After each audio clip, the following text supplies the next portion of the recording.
Jason Haward-Grau. He's the Chief Information Security Officer with PAS Global. Jason brings a proven track record of successful delivery in cybersecurity, IT development and operations, IT and cyber shared services, consulting, and change management.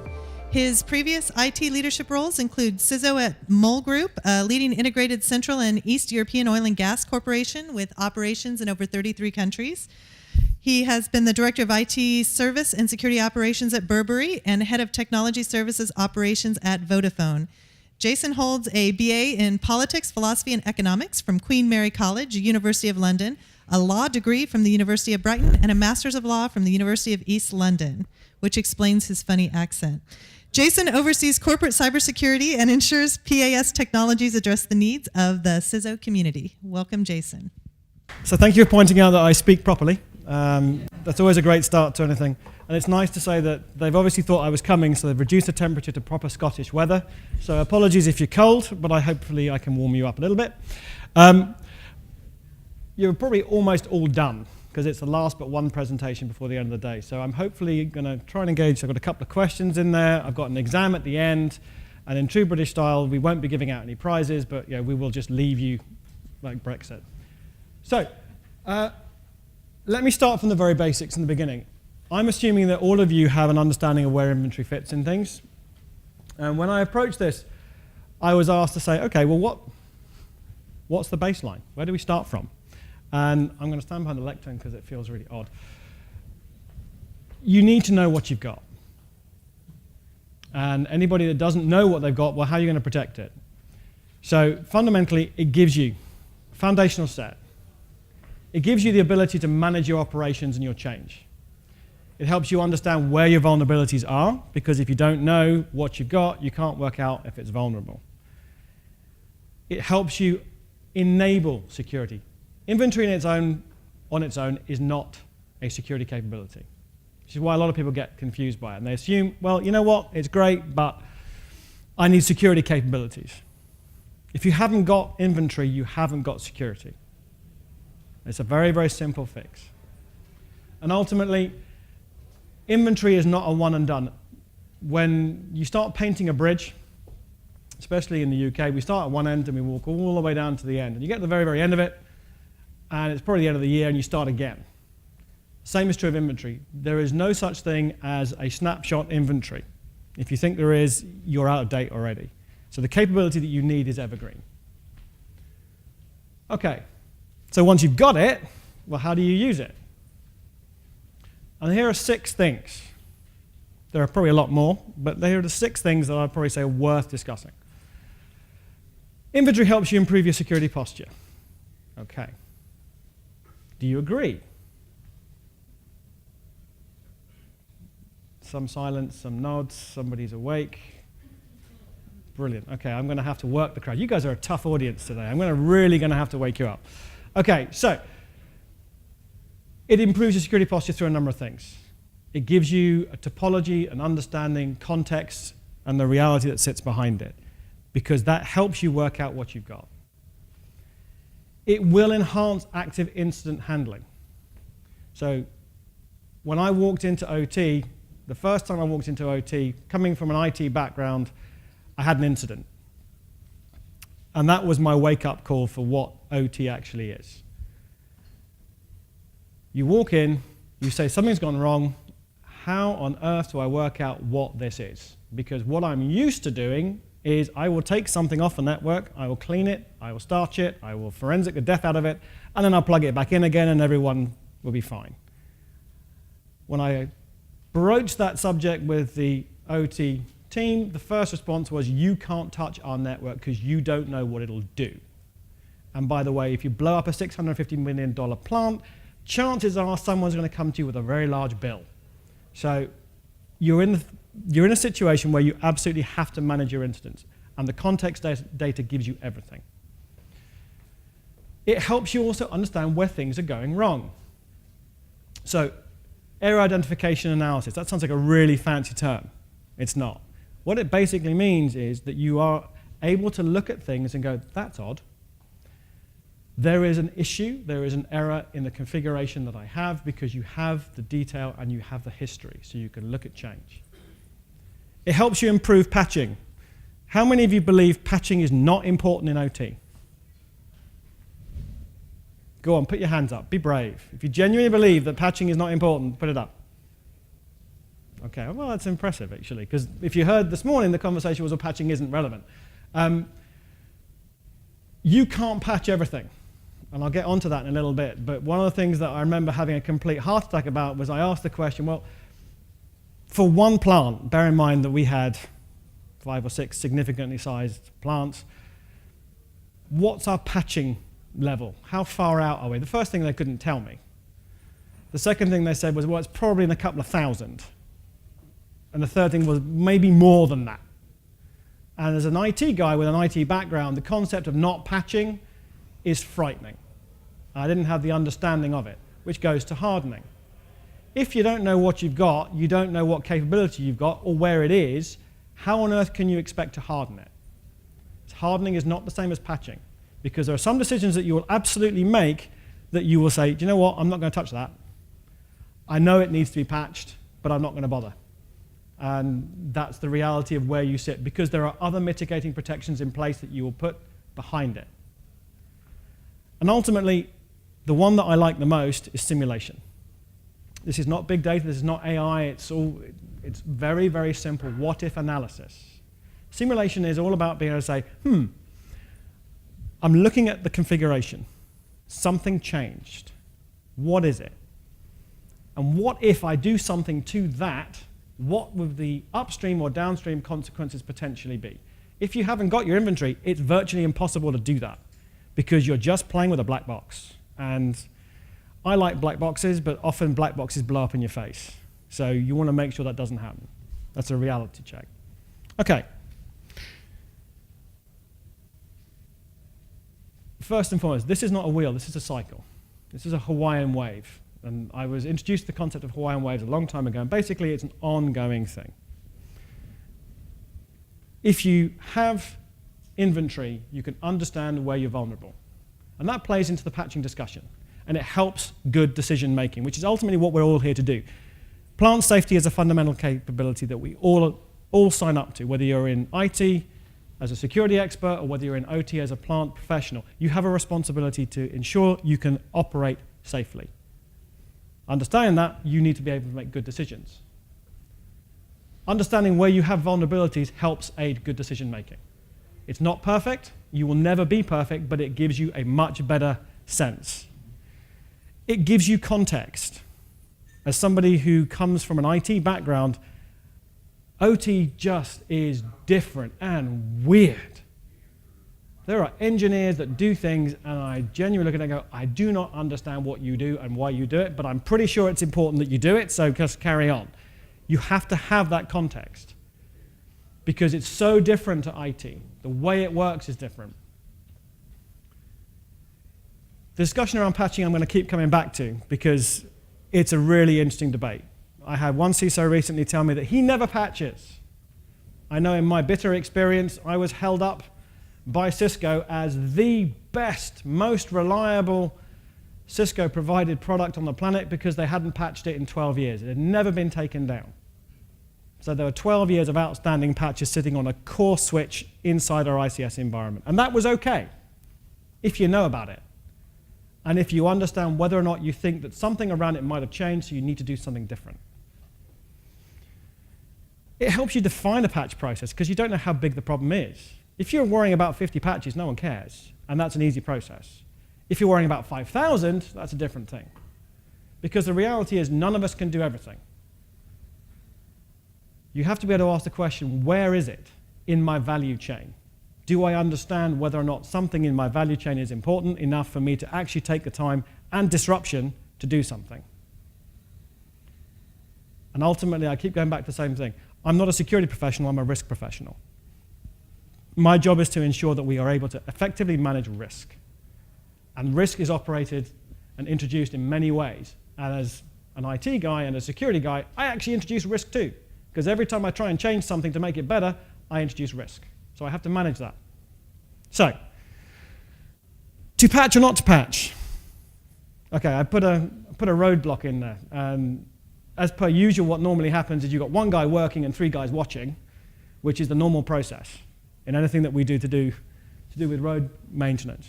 But materially, it's also true to how we do things, because the preparation is 3 times more than the actual physical effort involved, because you have to test everything.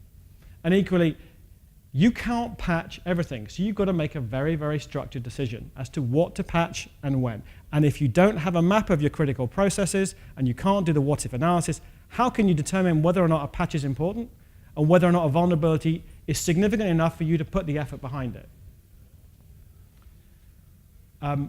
I put the expression limits the potential disruptive force of patching.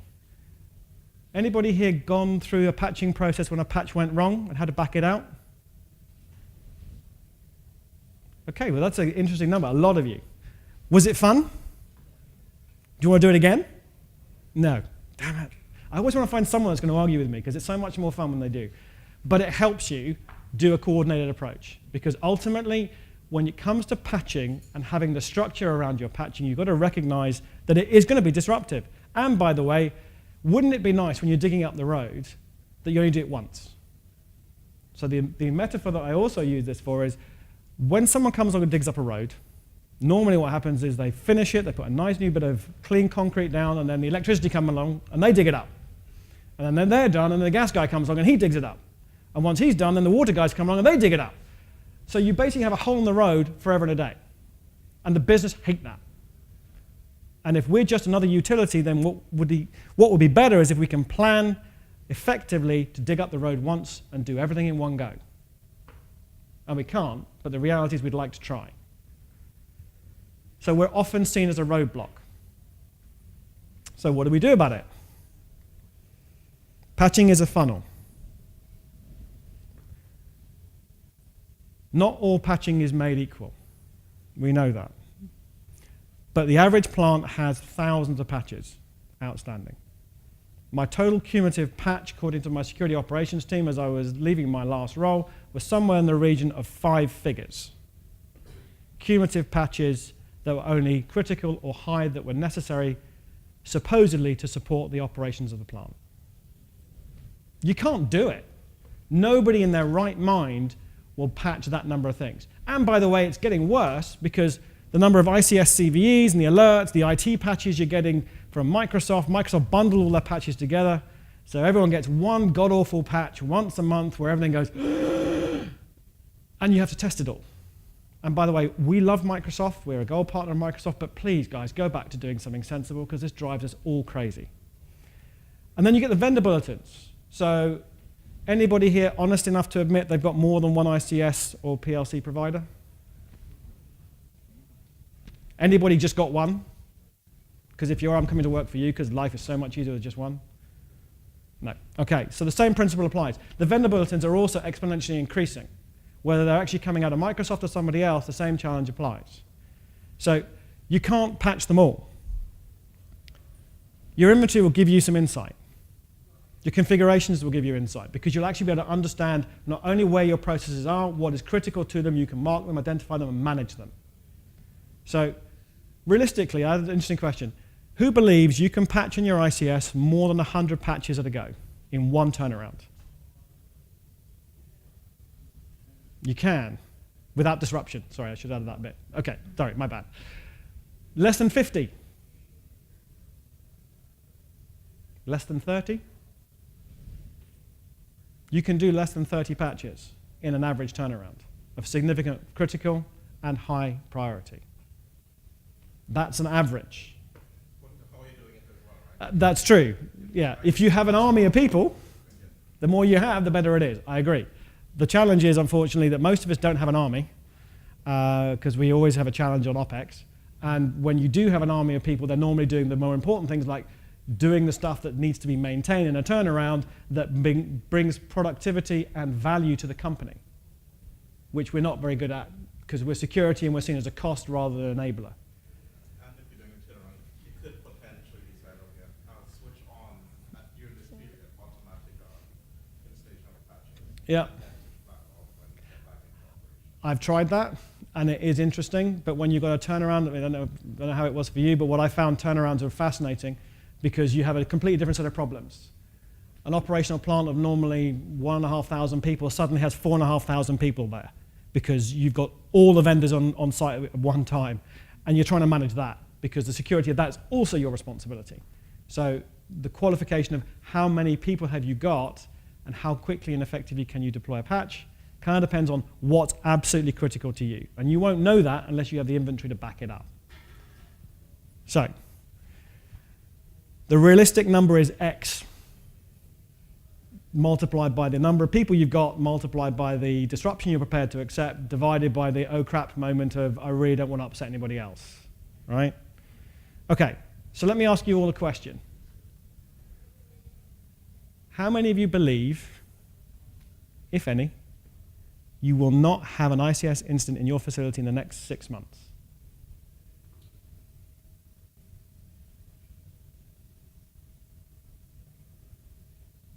Anybody? Great, right answer. Because the reality is you will. It's just a question of magnitude, complexity, and impact, right? So the question, I guess, comes out the same thing, which is, if you know that, how are you going to deal with it? Let's pick a fun example. When you go through an incident, it's just not fun. Because when you get something, regardless if it's an advisory telling you you have a critical open need, whether it's a WannaCry type environment or a Deep Blue type environment, or a Meltdown or a Spectre or a Triton, the reality is the same. You get something and that first response is, oh crap. Excuse my French. I will say it in French, oh crap. The situation is you don't know what you've got. The first question you ask is, there it is, there's a bulletin. And then you, if you're like me, when you first start this game, you ask the question of all the plants, what's that? Do we have anything like that? Is it important? What is it? And then you'll get kind of some answers. Normally, please leave us alone, we're actually making money for the company. What do you want? Followed up by, well, who are you? Closely followed up by, well, I don't know, maybe. Do you know what DCS it applies to? Do you know what system it applies to? So you get this long list. And you go, I think we've got Honeywell. I think we've got an Emerson. So you broadcast it because you don't have your inventory. And you don't know whether or not this is important enough to you start worrying about. So when you have an active incident, and I can guarantee you this is exactly what happened to me when it happened.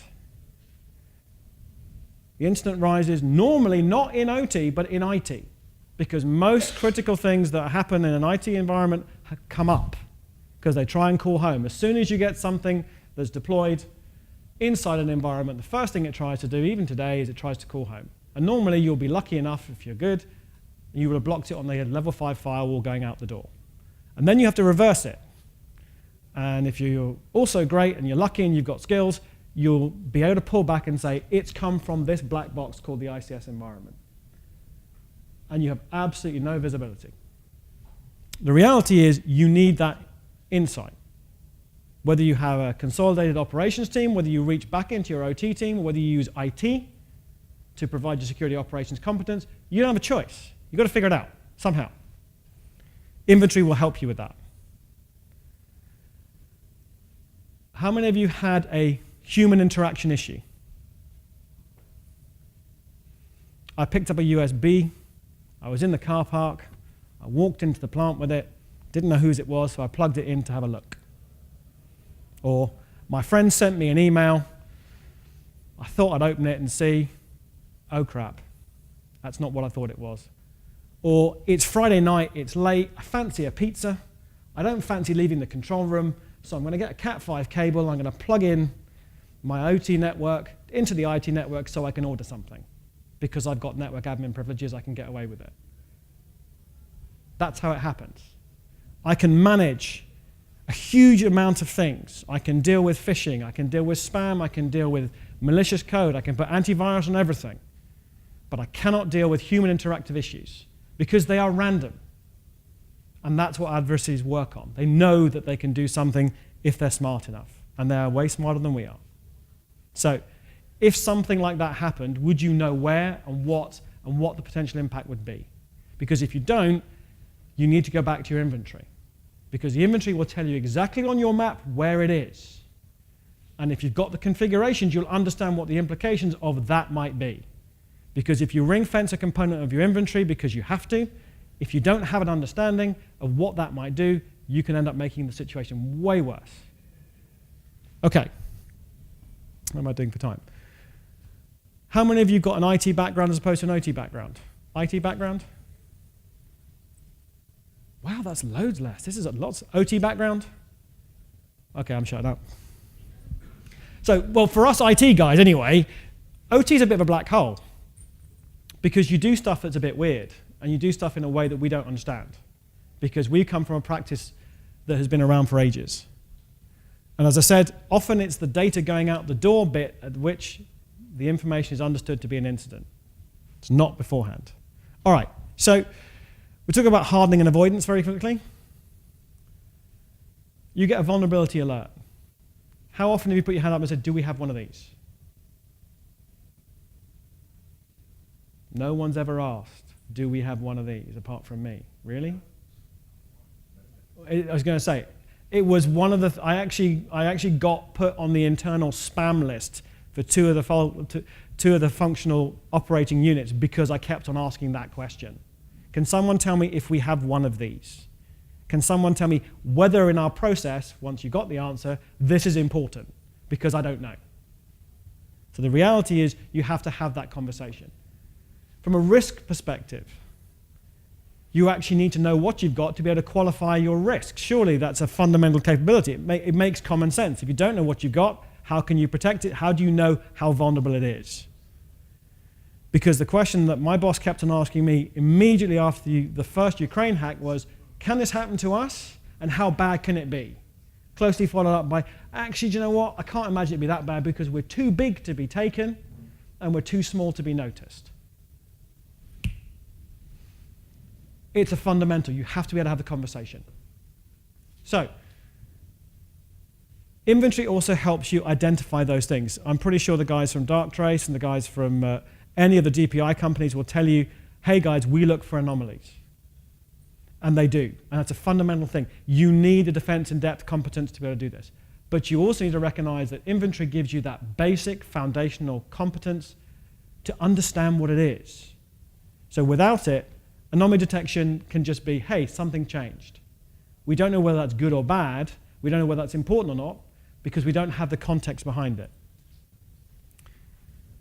Deep packet inspection. Understanding the traffic of packets is great and important, but your networks are not the only thing that changes.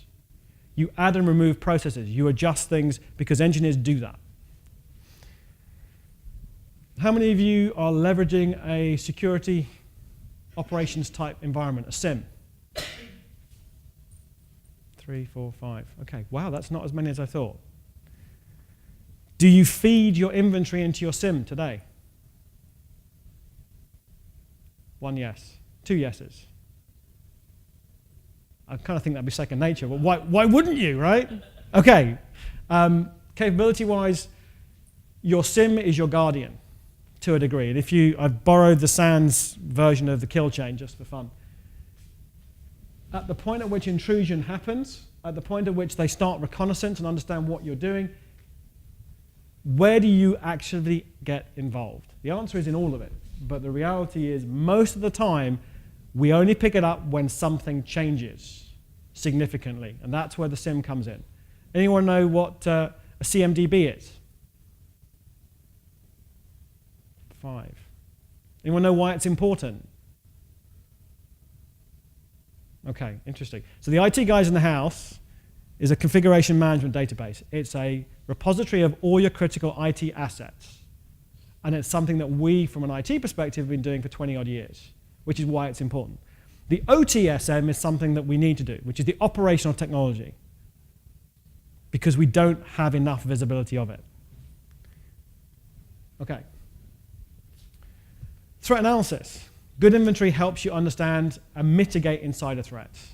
We heard a lot over the last 2 days around where are threats coming from, where are the threat vectors.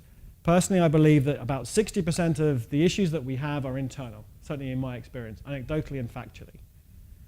And they're not deliberate necessarily, but they are everything from I made an inadvertent configuration change on a cracking unit, and I changed a set point from 4.5 to 4.6, but I forgot the decimal point, and because the alarms are chattering so much, I didn't bother to check it, and I had a crash shutdown as a consequence. Factual incident. That wasn't a security incident directly, but it was because a cracking unit was shut down, and no one could work out why that happened. So we had to go back and do it. Inventory helps you understand. It also helps you with everything else that you need to do from an operational technology perspective.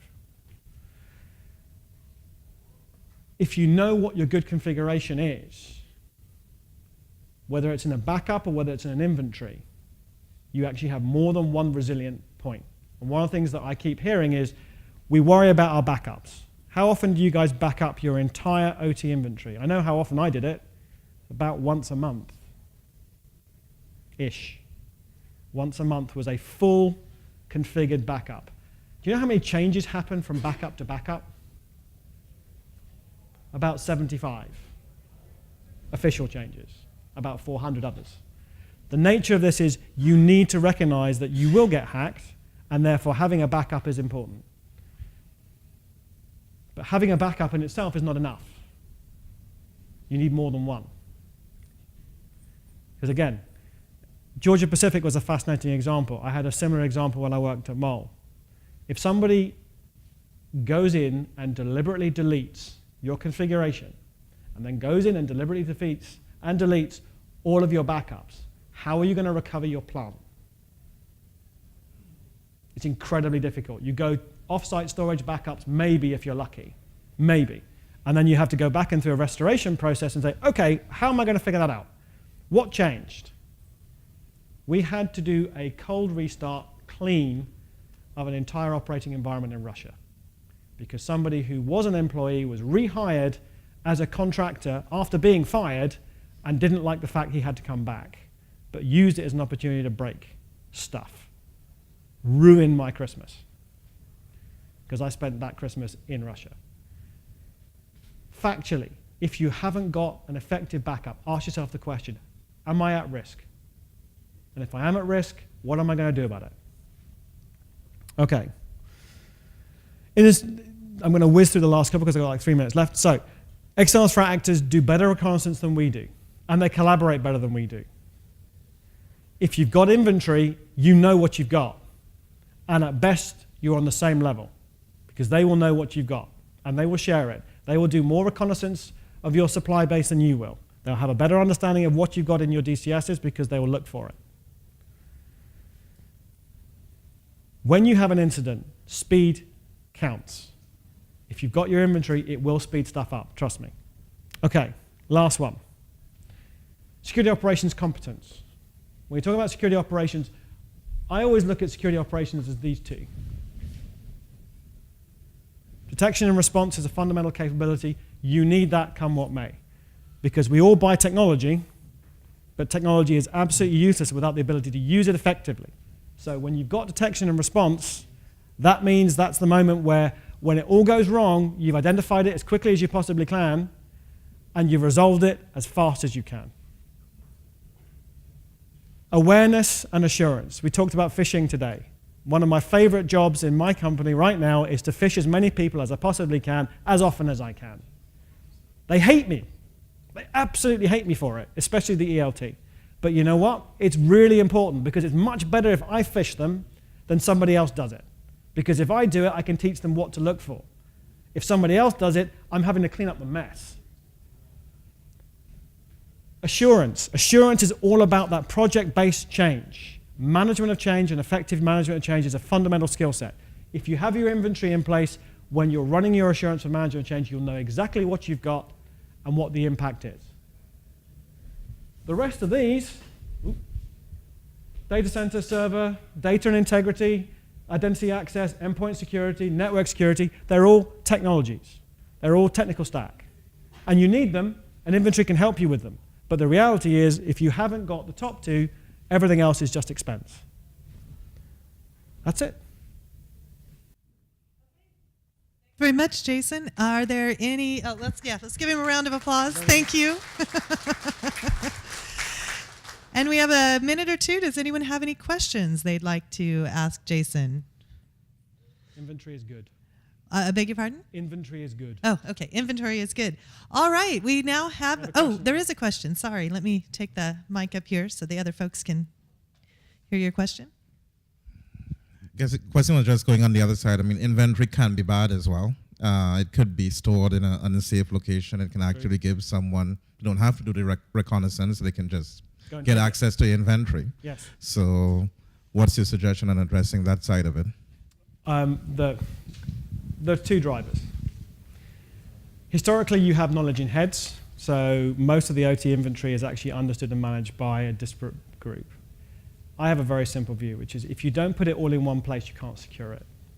So I found physical inventory information, architecture diagrams sitting in drawers that were still current, and they've been there 5 years.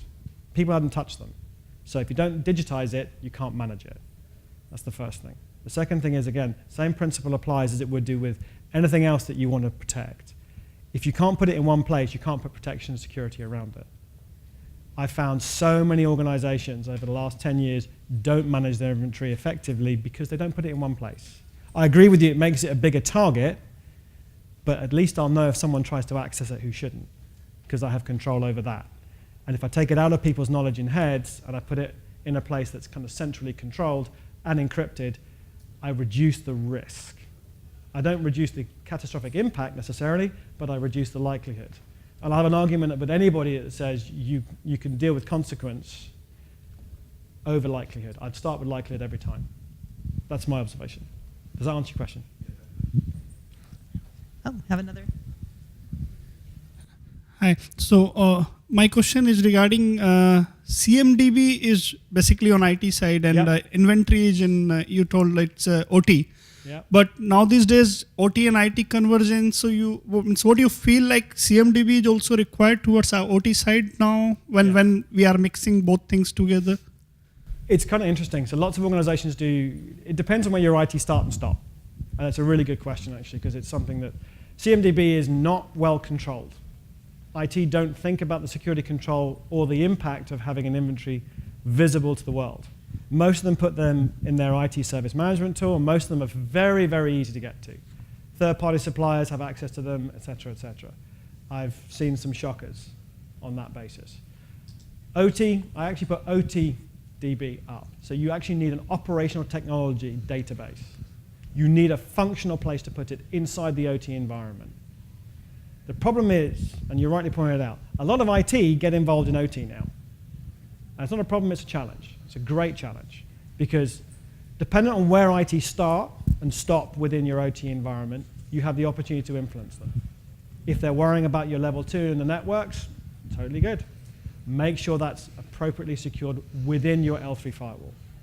If it's level 1 and level 0, which is the inventory I think that matters the most, which is the most invisible, then you need to secure that from an OT perspective inside OT. And it's just the only thing you can use to drive change, be my observation. Does that make sense? Happy to debate it. If you've got a better answer, I'm always willing to take it.